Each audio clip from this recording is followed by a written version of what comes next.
C'est l'heure du journal de l'Afrique, soyez les bienvenus sur France 24. À la une ce soir, la mise en garde du président en exercice de la CEDEAO aux militaires au pouvoir en Guinée.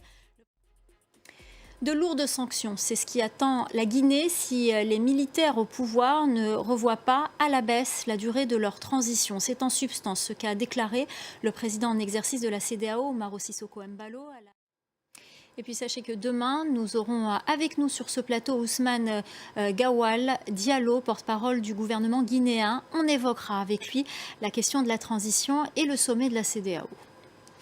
Et justement, lors de ce sommet à New York, il sera aussi question de la crise diplomatique entre la Côte d'Ivoire et le Mali. La tension est vive entre les deux pays depuis l'arrestation et la mise en détention de 46 soldats ivoiriens à Bamako, accusés par le Mali d'être des mercenaires. À Abidjan, plusieurs centaines de personnes ont défilé mardi pour réclamer leur libération. Laurent Berstécher. Ce verdict au Sénégal, la justice a confirmé la condamnation de Barthélémy Diaz, maire de Dakar, à 2 ans de prison, dont 6 mois fermes.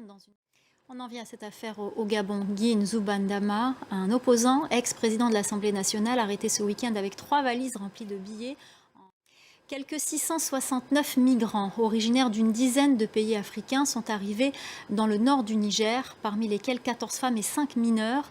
Refoulés de l'Algérie, ils sont arrivés à pied à Assamaka, ville nigérienne la plus proche de la frontière algérienne. Notre envoyé spécial à Agadez, Harold Girard, nous en dit plus.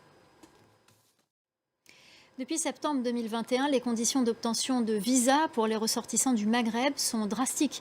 Dernièrement, un retour à la normale semble effectif pour les Tunisiens et des facilités sont annoncées pour les Algériens. Mais les demandes de visa pour la France faites par les Marocains reçoivent toujours autant de refus. Les étudiants ne sont pas épargnés au risque de perdre une année d'études. Reportage de notre correspondant Jean-Marie Lemaire.